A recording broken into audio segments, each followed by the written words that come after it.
Many people have issues with their gas or electricity supplier.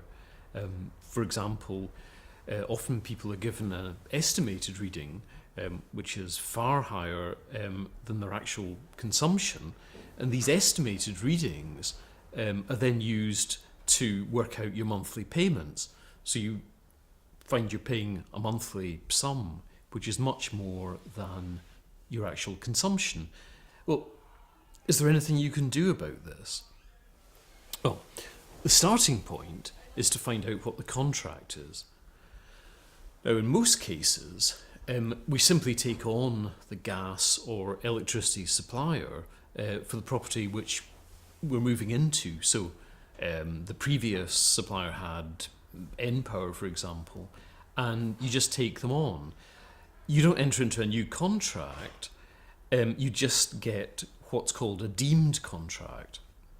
Now, when you move into your property, you should have a copy of this sent to you by the supplier.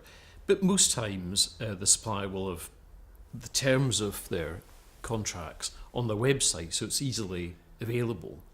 Now, if you look at this contract, you probably find that it'll contain provisions, for example, on the company requiring to carry out an actual reading of your meter whenever possible.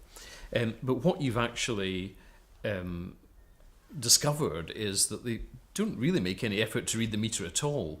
They just give you an inflated estimated bill.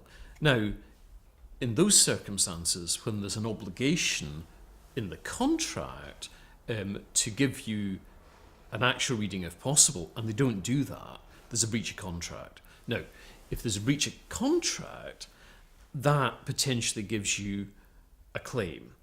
So, can you do anything about that?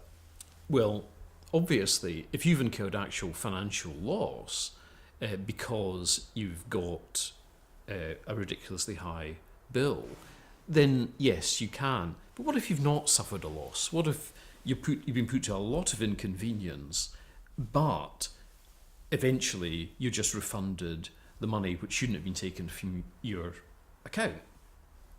Okay, well, what Scots law tells us is that as long as you can show that you've suffered inconvenience because of this breach of contract, you don't actually have to show financial loss. You can still get compensation. So if you can prove that you've been put to trouble and inconvenience, then the courts in Scotland may find you entitled to damages. Now, there's case law about this, obviously. And the leading case is a 2003 case called Wilkie against Brown.